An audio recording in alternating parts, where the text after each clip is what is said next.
Hello అందరికీ! ఈరోజు మనం మాట్లాడుకోబోయేది చాలా ముఖ్యమైన విషయం షుగర్ లేదా డయాబెటీస్ గురించి. ఇప్పుడు ఇది పెద్దవాళ్లకే కాదు, 30 ఏళ్లు కూడా రాని యువతలోనూ కనిపిస్తోంది.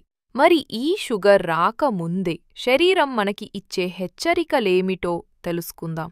తరచుగా నీరసం. మొదటి హెచ్చరిక.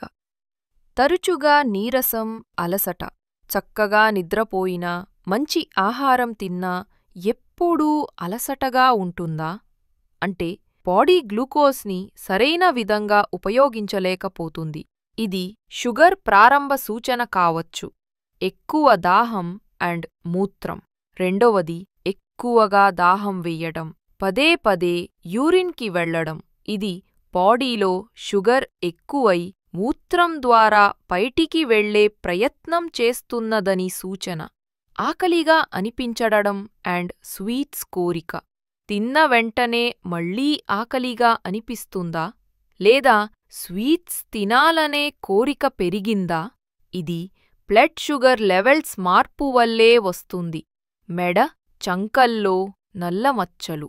మెడ లేదా చంకల్లో నల్ల మచ్చలు వచ్చాయా? ఇది బాడీలో ఇన్సులిన్ సరిగా పనిచేయడం లేదనే సిగ్నల్. ఇది ఇన్సులిన్ రెసిస్టెన్స్కి మొదటి స్టేజ్ కావచ్చు. బరువు పెరగడం, పొట్ట చుట్టూ కొవ్వు. ఒక్కసారిగా బరువు పెరగడం లేదా బెల్లీ ఫ్యాట్ పెరగడం కూడా షుగర్ హెచ్చరిక. ఇది ఇన్సులిన్ రెసిస్టెన్స్ కారణం. కాబట్టి డైట్, ఎక్సర్సైజ్ పై ఫోకస్ పెట్టాలి. భోజనం చేసిన తరువాత కళ్ళు మసకబారడం, తలనొప్పి రావడం కూడా షుగర్ లెవెల్స్ మార్పు వల్లే. ఇలాంటి లక్షణాలు ఉంటే వెంటనే డాక్టర్ని సంప్రదించాలి. ఈ వీడియో నచ్చితే లైక్ చేయండి. ఆరోగ్య టిప్స్ కోసం మా ఛానల్ ఆరోగ్య రహస్యం సబ్స్క్రైబ్ చేయండి.